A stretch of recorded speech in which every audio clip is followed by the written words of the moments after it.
Ladies and gentlemen, this is Steve Eyes. You're on the EyesIsWatchin channel. The era of shock events, decade of polycrisis, aka the agenda of the 21st century carries on, better known as the DIC's grand plan to keep the sheeples in line. And what's at the top of their priority list? Well, censorship, of course. Because how else can these commie scumbags keep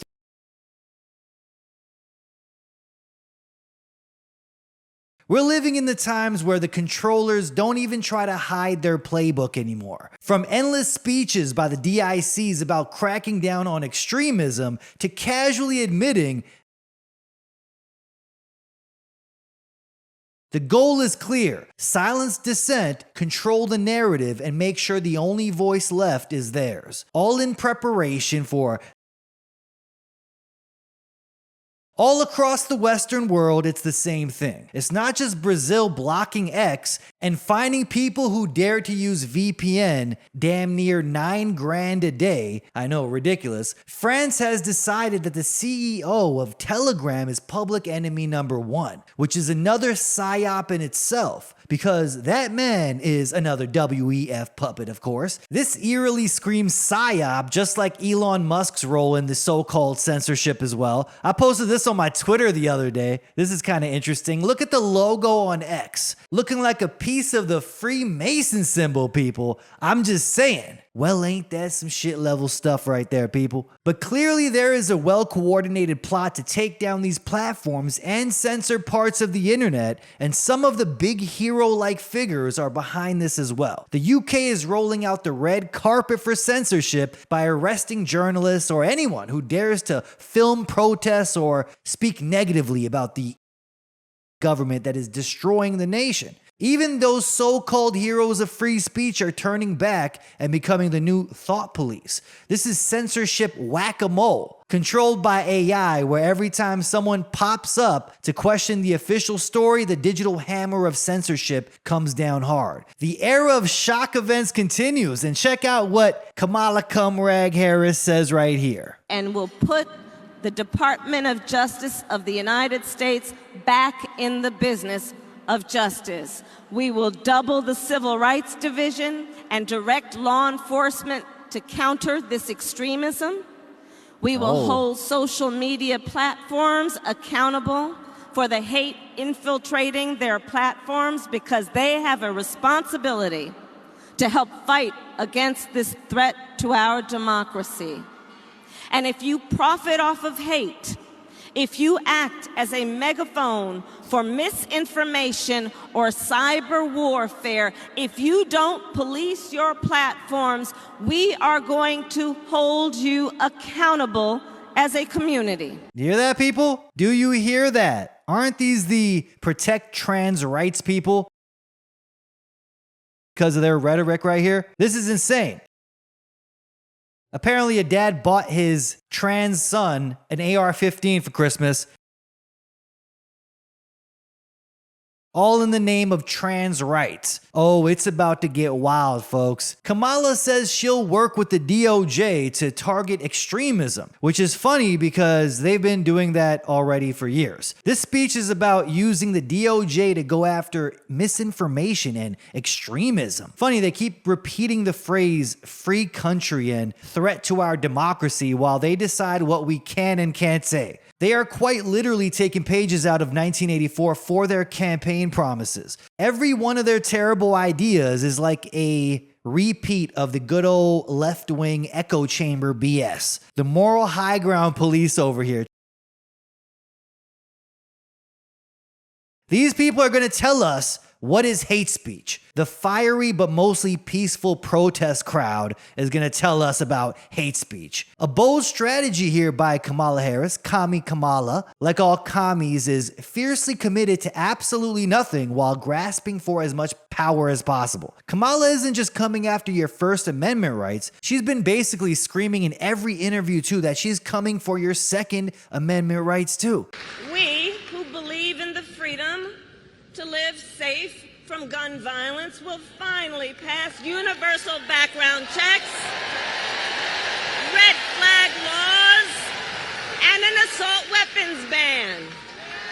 If you're wondering why this sounds familiar, because, well, this is the same old commie playbook that's been used time and time again. Every single communist regime that ever seized power started with a little censorship appetizer followed by a side of disarmament. And then millions of people starved to death, as they're already planning for, people. Their Green New Deals are designed to do just that. So it's quite literally the communist playbook playing out. But don't worry, people, this is totally different because she promises it's for your own good. I mean, how much money was she paid to say this? That Israeli money is real good. It looks mighty fine, I'm telling you. A cool $5.3 million to accelerate the censorship agenda. You can't tell me all these scumbags don't have their strings being pulled by the same people up top.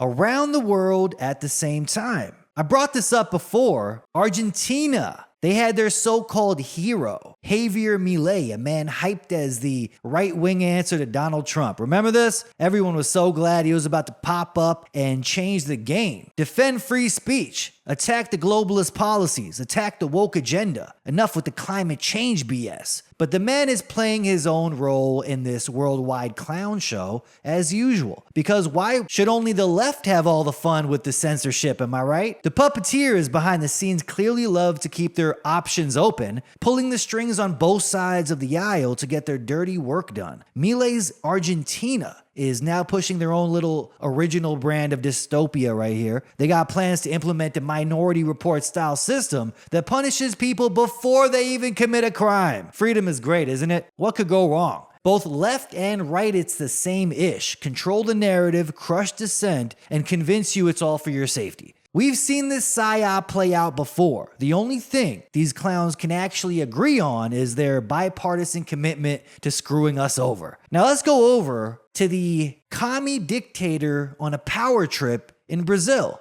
Now, this was obviously predictable here. That's right, Brazil's judiciary has decided that access to X is just too dangerous for the delicate minds of its citizens. So the country has officially blocked the platform, citing concerns over misinformation and non-compliance with local laws, because apparently the best way to win a debate is to make sure everyone that opposes you is silenced and thrown in prison. And this is the craziest part of it all. If people over there dare to use a VPN to sneak past this online censorship, the Brazilian government is hitting people with daily fines of up to $9,000. Doesn't this just sound like another step in the you will own nothing agenda? They are finding any way they can to keep people in poverty. They're eliminating private ownership, adding ridiculous taxes that don't make any damn sense, and now fining people $9,000 if they're using a VPN. How long before they start sneaking stuff like this through Congress, hiding things like this in the next TikTok bill? You better believe they're planning it, folks. Now, Brazil is being criticized around the world for this right here because this is some over-the-top commie-ish.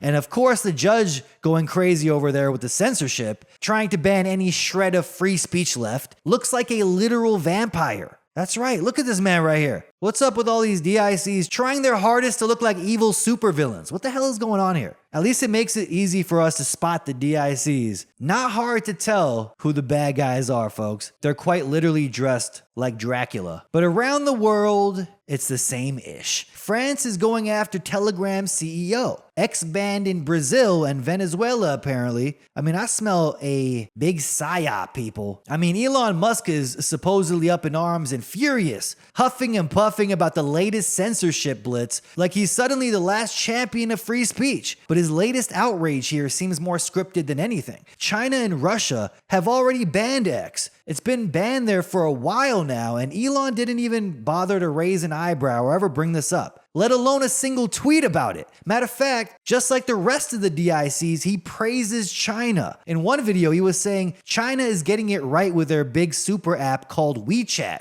where people practically live on the app and do everything there. Social credit scores, CBDCs, and digital slavery. Isn't it just amazing what they're doing over there in China? Elon Musk's own words, people. Funny how his outrage only seems to flare up when it's convenient or when he's playing to a particular crowd. If you take a step back back and look at the big picture here, it starts to look a lot like Elon and the Telegram CEO, Pavel Durov, might just be playing their parts in a bigger plot here. They act like the renegades, the free speech warriors, standing up to the big bad censors, but it seems like all smoke and mirrors. By allowing controversial content to float freely on their platforms, they're basically serving up the perfect excuse for the controllers to step in and say, see, we need to pull these apps from the stores. It's for everyone's safety. The good old classic bait and switch, setting the stage for a crackdown while pretending to be the heroes. So while the brain chip man Elon Musk keeps throwing selective tantrums, just keep in mind those in charge have controlled both sides for some time now. Matter of fact, at the same time they're targeting the CEO of Rumble. Can you believe that? Look at this. Arrest warrants have been issued for Chris Pavlovsky, CEO of Rumble, and Andrew Torba, CEO of Gab, on charges of conspiracy to defraud the US, and just 2 weeks after Pavel Durov was arrested in France. Free speech is clearly under threat. El Guido says on Twitter right here. And here is the arrest warrant for Andrew Torba. This is wild, folks, all at the same time. Do you not see the psyop taking place here? But is this real? A lot of people are saying the document itself, the arrest warrant, is fake. This is another fake witch hunt, just like the one with Trump.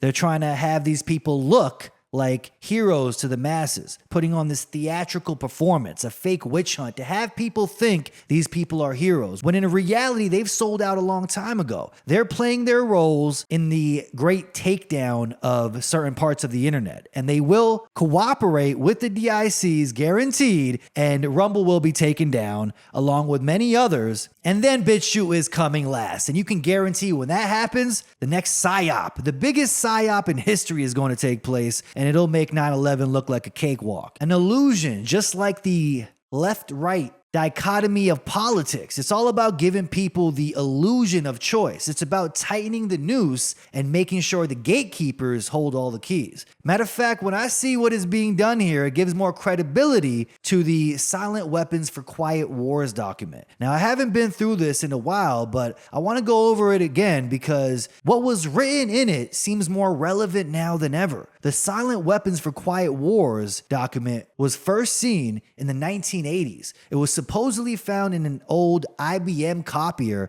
bought at a government auction. Now, there are many talks about if this document is genuine, but it does serve like a blueprint for how the DICs manipulate society to maintain control by giving people the illusion of choice. Every decision, every apparent freedom is meticulously engineered to serve the interests of those pulling the strings from the shadows. In the realm of economics, it describes a system designed to keep people perpetually busy, indebted, and dependent, making every financial decision from what to buy to where to invest a carefully constructed trap that keeps wealth concentrated in the hands of the few. The document claims that all elections are just political theater, where no matter which candidate or party you choose, the policies that truly matter are already set in stone by the real power players. It also claims that the media is portrayed as a tool to keep the populace divided and distracted, flooding the public with noise and controversy to mask the strings being pulled behind the scenes. Sounds more relevant than ever, I must say, going through this article. It's like quite literally what's happening. Education is another one. They say it's another battleground in this silent war,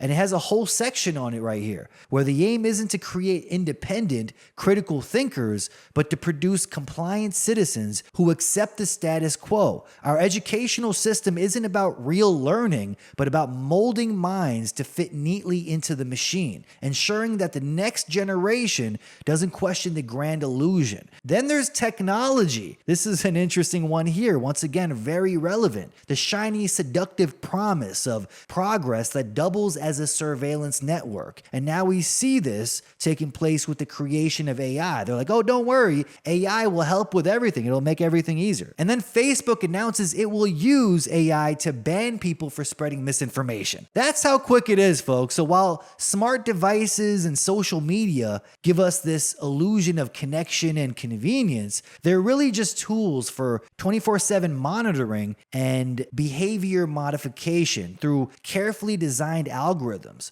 They are turning the sheeples into transparent and controllable subjects. It's not about outright oppression, it's about quietly and slowly steering the herd while letting them think they're in control. The Silent Weapons for Quiet Wars document states that everything from our choices in apps to the products we buy to the candidates we vote for is all part of a grand illusion, a carefully crafted narrative that keeps the DICs comfortably on top while the rest of us are trapped at the bottom, blissfully unaware of the cage being built around us.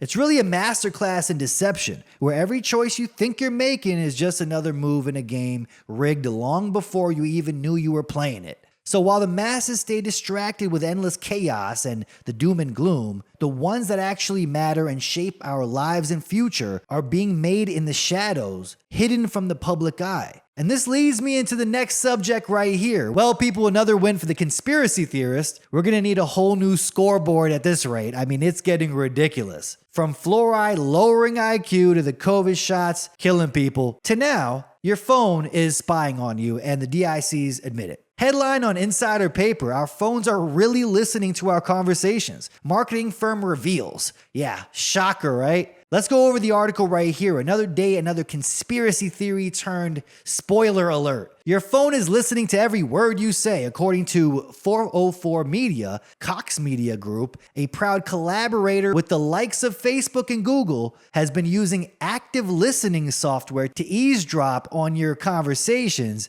And they say this is necessary to show you tailored ads, okay? Now, the Cox Media investor, what a name for a media company. Cox Media, people. Why don't they just call it DIC Media? It would be more fitting. Well, they're bragging about how their new AI snatches real-time intent data straight from your mouth, people. Now, Facebook, aka Meta, is assuring people they don't use your mic for ads. That's right, they would never do such a thing. Google also decided to play the righteous card too by kicking CMG out of its affiliate program. See how scared they got? Because more eyes were on what they were actually doing. Now they're trying to backtrack and prove they're not involved in any way by kicking certain people out. Amazon even jumped on it too, promising they don't do this as well, when we know damn well that's a lie. I mean, if everyday apps can somehow use the active listening feature on your phone, imagine what these intelligence agencies have and how advanced this active listening tech actually is. You know what's funny? I have a story about being in an airport a while back, and I was going to, fill up my water bottle with their filtered water dispenser thingies, I'm sure many of you have used this thing. It even tells you the amount of toxins their water has filtered out. Have you guys seen one of these? These are in many places, not just in the airports. I highly doubt they're even filtering out anything. It probably adds more fluoride into the water bottle. Yeah, the number there is actually just showing you how many milliliters of fluoride they concentrated into your drink. And I had a split-second thought about how cool it would be to have one of those in my house, like one that actually works, filters out fluoride and forever chemicals. Not even in the kitchen, just like somewhere in the hallway, just to put out your cup anytime and get filtered water when you want. I thought about this for a split second at the airport. Then I went to sit down and check my phone, and there it was. A damn ad for that exact water dispenser. I said, these damn bastards are reading my mind now. How is this even possible? I didn't say anything out loud. But the fact marketing firms somehow can access our phones and eavesdrop lets us know a lot. It tells us the government has been listening to everything for a while. You know damn well they'll use this to deduct points off a social credit score soon, okay? You won't even know why the points are going down, but they're listening. They're clearly spying constantly to see how awake you are. For public safety, of course. But the you will own nothing agenda ramps up, folks. We got to talk about rent control here. This is interesting when you look into it because it's another one of their plans to destroy cities. While the plan itself sounds like it should be helping people, when in reality it doesn't at all. It actually sounds great until, reality kicks in. Imagine trying to fix a city's housing crisis, so you use something called rent controls, thinking you're the hero, But instead of saving the day, you just speed run the whole city into the ground with the quickness. And I'm not exaggerating either. Take a look at a well-known economist right here and what he said. Rent control is the fastest way to destroy a city other than bombing it. You heard that right. Let that sink in for a minute. So basically, if you want to watch a city crumble, just limit what landlords can charge the tenants and then sit back and enjoy the show. The buildings get shittier, new ones don't get built, and suddenly everyone's fighting over the last moldy studio apartment that hasn't been destroyed yet. That sounds familiar, right? But let's look at what's happening in the Netherlands, for example. They thought they'd fix their housing mess over there with rent controls. Like, we'll make homes more affordable by making landlords poorer. That's right. And guess what happened? A shortage. Yep, shocker, right? It turns out when you make it unprofitable to rent out or build homes, landlords lose interest faster than you can say eviction notice. And developers are bouncing too. They're long gone. Now everyone's stuck scrambling for the last few places left. But of course, this is the grand 2030 plan. You know, the whole you will own nothing and be happy shtick. Because if no one can afford to buy a home, guess who still owns all the real estate? BlackRock, the DICs people, the ones pulling the strings. Don't want you owning a damn thing, clearly. They want you renting everything from your house to your pants. They got the nerve to even say screwdrivers in the future will be rented. You don't need to own anything. Rent controls are just another tool in their little box of totalitarian tricks to keep you dependent, keep you desperate, and keep you from ever owning anything. A lot of these leftists are so brainwashed, they think, when they hear rent control, they actually believe it has to do with helping them. When in reality, it only benefits the DICs and their endgame. It has nothing to do with you. Their main plan is to have everyone renting everything they need. Matter of fact, they put out videos like this a while back. Here we go, World Economic Forum basically telling you the exact plans. Can you rent everything you need in life? Recent years have seen massive growth in the rental economy. The first tool library opened in the 1970s in California, with more now popping up in cities around the world. These work much like a normal library, but you're borrowing much more than just books. At the Toronto Tool Library, you can borrow anything from a wrench to a lawnmower, or use a 3D printer or laser cutter, saving you money and preventing waste in the process. Projects like London's Library of Things are changing the way we consume. The upshot is that you get the things you need and want with less debt and less waste. In 50 years, maybe we won't own anything. Oh, would you look at that? So they literally tell you this, like they repeat it word for word. You will own nothing, and all these new Amazon warehouses are popping up around the world, and we have some of the head demons in charge saying stuff like this. EyesIsWatchin delivers a sales pitch for a future without ownership, whereby products, tools, and appliances are rented and shared in what's known as a circular economy instead of owned outright. You will own nothing and rent everything. That's damn right. What is a service waiting to happen? If you think about it, your cell phone, why do you want to own your cell phone? How many of you own your cell phones? How many knows if the company owns it? Yeah, what do you need a cell phone for? It's actually not a lot. You want the function, you want the service, right? Why do you want to own a cell phone if you can just lease it? And if you lease, why shouldn't you lease your refrigerator or your washing machine or your dishwasher? Or why do you want to own it? It's not like the plastic in the middle is like, I own a broke dishwasher. Wow. No, why don't you want to go into a business model where the company owns it? You know what happens when the company owns it?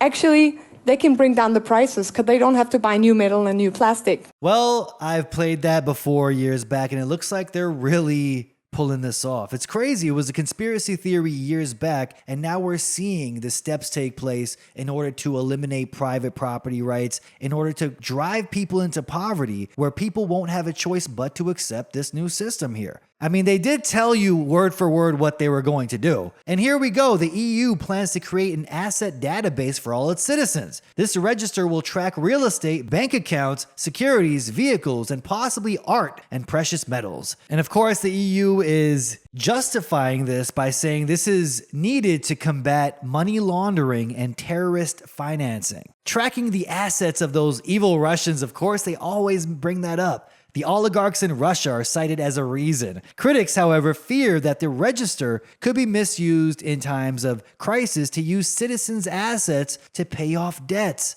Oh, that's a shocker right there, that they would use this to their advantage and enslave us in the future. This concern is not unfounded, as historical examples show that asset registers can be used for state intervention in times of crisis. But don't worry, you'll be happy, as written right here on the Medium. Welcome to 2030. I own nothing, have no privacy, and life has never been better. That's totally what they expect after they give you more lobotomy shots, okay? They'll steal everything you've ever worked for, steal everything you have in your bank account, and you will be happy.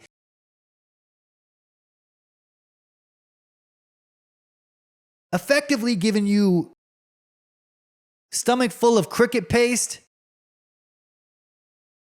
Quite interesting how this works, because all the commies have this exact plan, the Cloward Piven strategy. They create a housing crisis by bringing in millions of illegals. BlackRock ends up buying all the homes. Then BlackRock skyrockets the rent prices, and the illegal immigrants are put on housing vouchers. It is organized crime, racketeering. But that the government should step up and make sure that housing gets built, that's where some people disagree. Take federal lands, land that's owned by the federal government that isn't being used anymore.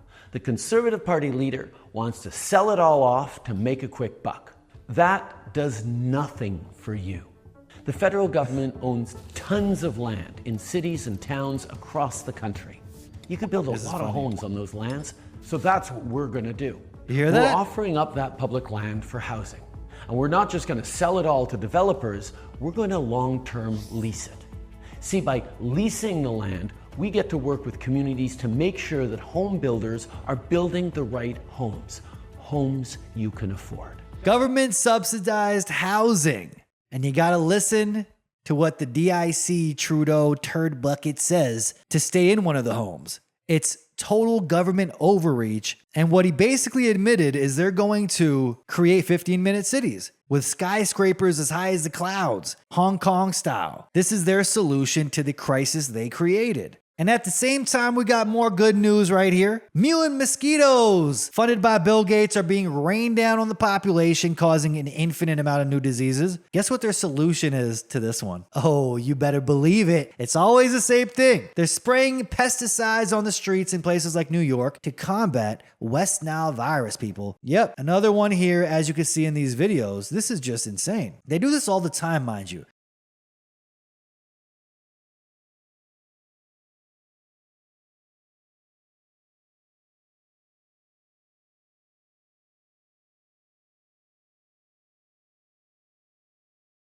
Because who needs fresh air? And would you look at that? A brain-swelling virus with no cure is killing people in Europe. Oh, would you look at that? And the worst is yet to come.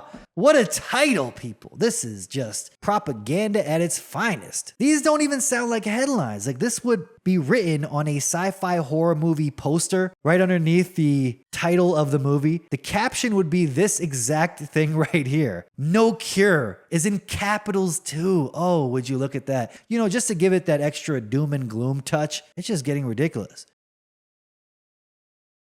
Right after this right here. Genetically modified mosquitoes have gotten the green light to be released in America. They say these mosquitoes, they don't bite people, they just mate with the females, and they're modified so that the offspring die off. Yeah. The lethality gene they put in, it actually doesn't kill all the mosquitoes. It only kills the females. The males go on living. In other words,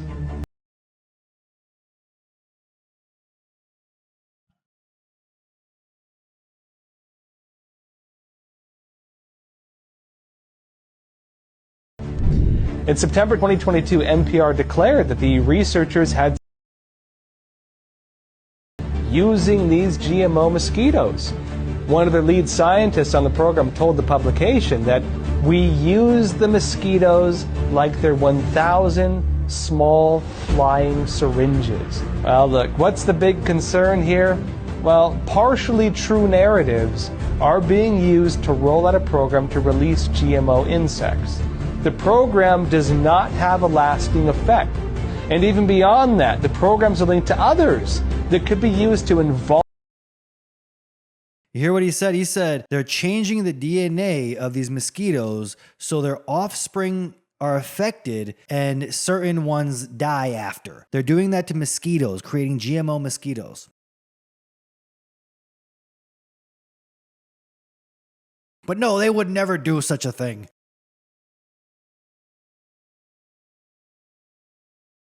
So in the latest episode here of Bill Gates Saves the World Again, a German biotech company tied to the Bill and Melinda Gates Foundation funded GMO mosquitoes that they said would get rid of dengue and malaria. Then dengue fever increased by 400% right after this program started in Brazil, and that same biotech company is now on defense because people are noticing a suspicious dengue fever outbreak in Brazil. Oxitec, which coincidentally receives funding from the Gates Foundation, has been busy releasing genetically modified mosquitoes across various tropical locations, supposedly to combat diseases like dengue. The conspiracy theorists are right for the millionth time, people. Brazil saw a fourfold surge in dengue cases in early 2024, prompting the country to roll out an immunization campaign that's conveniently timed with the release of these gene-edited mosquitoes. You hear that? They release gene-edited mosquitoes funded by good old Billy the Baphomet, and suddenly there's a huge surge in mosquito-related illnesses. And they come in as a solution.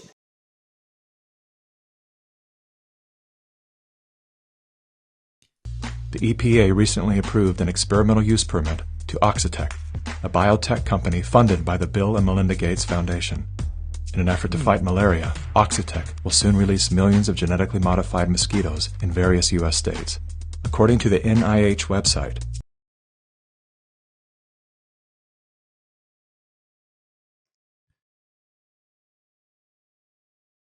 Man-made horrors beyond our comprehension. Now, there's another website here that even mentioned this. They published a headline screaming, "Money and weaponized mosquitoes."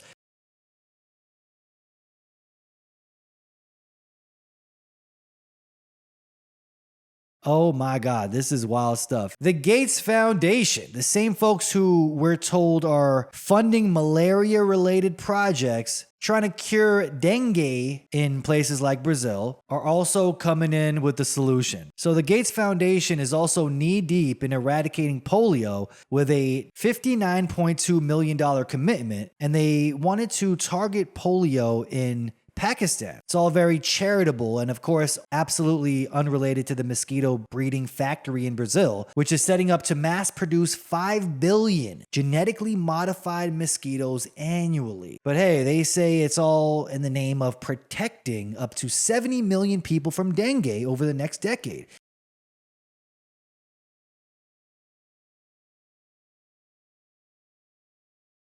Maybe these mosquitoes didn't read the memo. So the Bill and Melinda Gates Foundation is conveniently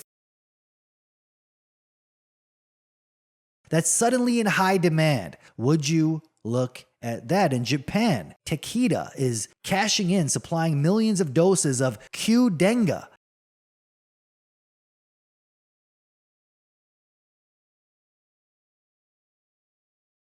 The Brazilian government, now caught between a rock and a genetically modified mosquito, is now buying up, while 3 states have already declared emergencies. Meanwhile, New York's health department is spraying mosquitoes to stave off West Nile virus, eerily reminiscent of something out of Wuhan's playbook. This is insane. We saw this exact same footage out of Wuhan. Just take a look at some of these videos of New York. Like it's DDT in the 1940s all over again. Actually, quick historical side note, the same DDT was being sprayed on children in the pool in this video right here. This same DDT was taken around the world and sprayed on other people, other nations, other races of people relentlessly. And check this one video out right here. I like to call this video, "Always Trust Your Gut Feeling." Look at this. The medical officer explains that buildings treated with DDT remain effective against mosquitoes for about 3 months. The Africans at first were not very impressed, Some are afraid that the DDT will poison them, while others suspect some sort of witchcraft. The entomologist calls for a bowl of porridge. This is sprayed with the solution in full view of the audience. Look at this. Sprays his He food. now eats several spoonfuls of the mixture to show that the contaminated food is harmless. Look, DDT. So Even safe this you can fails eat to it. convince the audience. Hear that? He's not convinced. He's like, nah, that's poison, bruh. Poison. So Arab good. Kipkoy is the chief spokesman and states his objections with eloquence. He says that the new medicine is a bad poison that may exterminate the whole tribe. Well, did you see that? They knew back then. That's what I like to call trust your gut feeling. DDT is so safe, you can just eat it, you know? They do say trust your gut feeling, but that's hard to do when they literally poison everything around us. The same poison that destroys our gut microbiome, responsible for emotional regulation, but it's all by design. And now they're still at it. The DICs are spraying the streets with toxins once again, this time against diseases that mosquitoes carry. They're saying right after this program of GMO mosquitoes popped up, now we're seeing West Nile virus already taking people's lives in places like Ukraine and Russia, and a lot of places in the States, Europe. I mean, could there be a connection here? Because of course, Bill Gates' mosquitoes are worldwide and the warnings were clearly ignored. And just to spice things up a little, check this out. Fauci allegedly catches West Nile, people. This is truly psyopi. Because what's a pandemic without a familiar face to drive the narrative home? He's expected to make a full recovery, of course. The media assures us it's serious, but not that serious. Just enough to whip up a cute little frenzy again, you know? Because when celebrities and politicians start catching whatever's trending, we all know the drill. Quick, everyone, lock down and submit to the latest invisible threat, courtesy of the same usual suspects. Speaking of Bill Gates funding mosquitoes that are supposed to cure us of illnesses, we got another one right here. What are mosquitoes also being used for? Check out this right here. Mosquito drones used to spray aerosols down. Damn it, Billy, you've done it again. I mean, it's like reading one of my med legal analyses. He isn't making this stuff up, you know, and one of the patents that he brought up in one of his testimonies was this drone mosquito, aerosol mosquito patent. It's called the toxic mosquito aerosol system. And I wasn't going to look into it, except yesterday you had Michael Yon on, right? So I just want people to understand that the U.S. has been leading the development of biological weapons. Yes, there's a lot of fingerprints from the Chinese Communist Party all over this as well, but they are using biological weapons on civilian populations here in the United States and globally, and I believe they're probably using them on those foreigners who are trying to enter the United States. So Michael Yon was saying people were itching, they had things like malaria, dengue fever, typhoid. Well, this aerial system, it's called, I got to read this to you. It is called the Toxic Mosquito Aerial Release System. And this is what Lieutenant General Kiryov went over, because there were people in parts of Russia where there were mosquitoes and ticks that were foreign to that area, and people were coming down with these Crimean Congo fever and malaria, just like what we're seeing now at the border. So this system is a bioweapon. It's literally called the Toxic Mosquito Aerial System. And this is what they say, and this is what Kiryov pointed out in his interview, the advantageous effects of the invention. Now, this sounds like a psycho infomercial. I'm going to read it verbatim.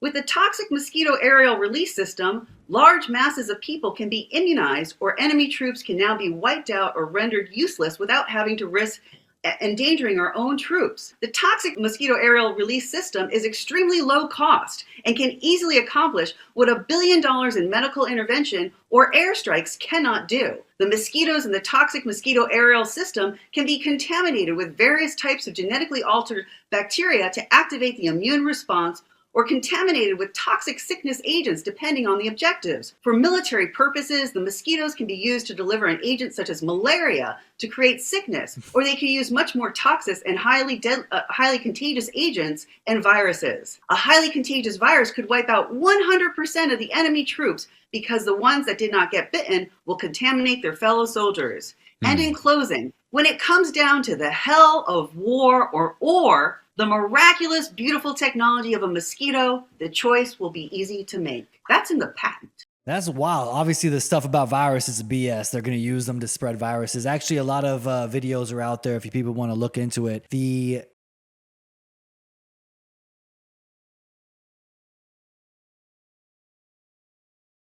I played the clips before on this podcast. I'm not going to do that this time. I don't want this podcast to be over 2 hours long, but maybe sometime in the future, I'm going to play videos to you proving 100% that this virus they blame on West Nile is total nonsense. It's not the case. But could this be the case?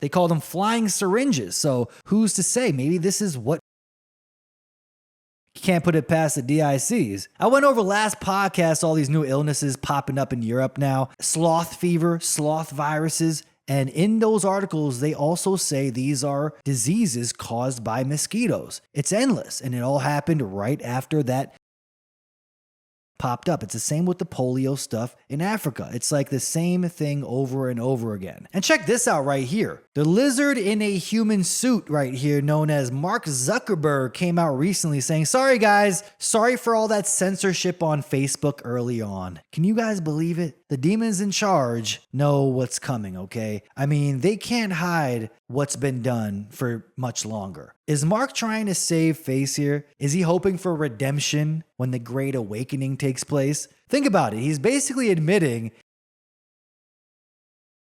and he's building a billionaire bunker in Hawaii surrounded by moats of fire. I mean, that sounds normal, right? Kelly K says right here, Mark Zuckerberg can try to backpedal, but it doesn't change the fact he interfered not just with the election stuff, which actually says right here, the penalty is up to 10 years imprisonment. If you guys think Zuckerberg is going to prison, you're out of your mind. It's funny if anyone thinks this actual lizard would serve any time. But let's go over his letter right here. Mark Zuckerberg recently acknowledged in this letter that Meta, Facebook, and Instagram face significant pressure from the Biden administration to censor COVID-19 content during the pandemic. He expressed regret for not being more outspoken against this pressure, which included censoring dissenting opinions, humor, and even satire related to COVID-19, as well as the Hunter Biden laptop story before the 2020 election. Zuckerberg's letter revealed that the federal government, including senior officials from the White House, repeatedly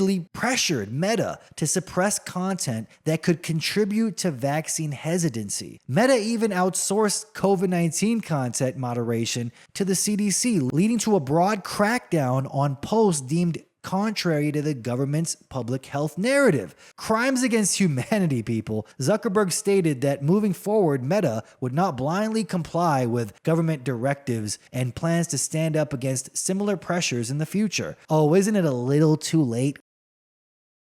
Zuckerberg. Lizard the Zuckerberg, people. It's really funny how so many people are acting like this man is a hero here. Oh, he admitted this. Oh, standing ovation for the head reptile in charge. He said he made a mistake. So when it counted and it actually mattered, he censored critical info.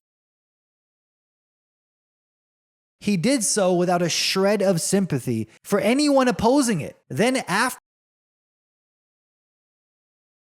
years later, he comes out and says, oops, mistakes were made. I wish I did it different, but too late. Years back when he was censoring critical info, he had the nerve to say this. This is what he said while he was censoring any opposing viewpoint. Just like those GMO mosquitoes. RNA. No. We just don't know the long-term side effects of basically modifying people's DNA and RNA. Oh, but you still censored anyone that questioned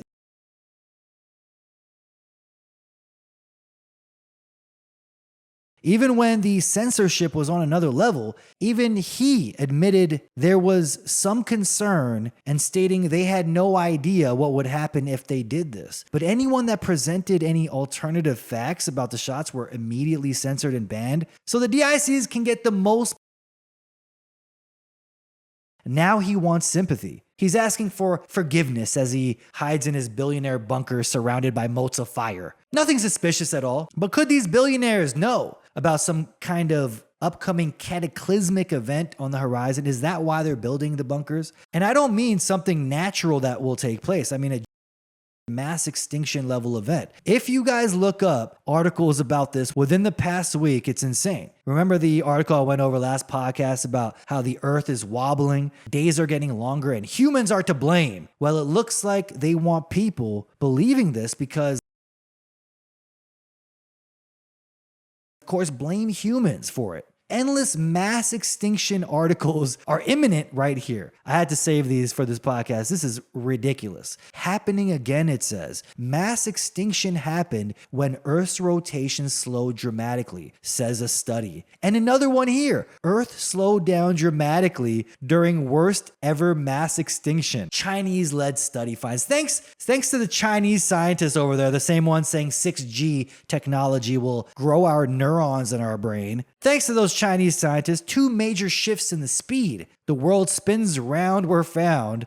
One during the Great Dying. There was a time called the Great Dying. I believe that's nowadays. We're experiencing the new Great Dying. And they said the other during a sudden explosion of life. So this is what they said happened. A Chinese-led study found that Earth's rotation slowed dramatically during the worst ever mass extinction, which they say happened 252 million years ago. Yeah, they knew exactly what happened back then. And they're saying this wiped out a significant portion of life on Earth. The study suggests that the slowdown in Earth's rotation might have affected the planet's environment and contributed to the harsh conditions that led to the mass extinction. Now, I'm not saying this major event is imminent, but it would give credibility to that DEAGLE report showing a drastic decrease in the world's population, over 100 million or so in America alone. A mass extinction level event. And what did Leave the World Behind warn us? Apparently they had a date specified in that movie. Predictive programming, letting us know what's to come. They're saying the last major mass extinction level event took place when the Earth's rotation slowed down. And now we're seeing endless articles about how the Earth's rotation is slowing down and days are getting longer and humans are to blame. And they're calling it an upcoming 6 mass extinction level event. I'm sorry to end this podcast off with such great news like that, but this is getting way too long and I gotta stop it right there. If you like what I do here, if you want to support this channel, it is greatly appreciated. You hit those links in the description, maybe send a one-time donation. If you're able to do so, if you are doing well financially, if you're not, save your money and buy canned food and look out for you and yours because you never know what's coming. But for those that do want to support, links are in the description for ways to support. Please consider becoming a monthly subscriber on either Patreon or Subscribestar. On Patreon, you could subscribe for as little as $1 a month, and you will be supporting and funding this podcast because no ads here, no sponsors. If you like what I do here, it is greatly appreciated. You hit those links, purchase the Eyes Wide Open coffee, great organic coffee from Gustavus, Alaska, or send me mail. My P.O. box is in the description of this video, on the links in BitChute and Rumble and Odyssey, or even crypto for my crypto people out there if you want to support me with crypto donations. Wallets are in the description, so please consider hitting those links, people. Until next week, folks, until next time, this is Steve Eyes. You're on the Eyes is Watching channel, signing off.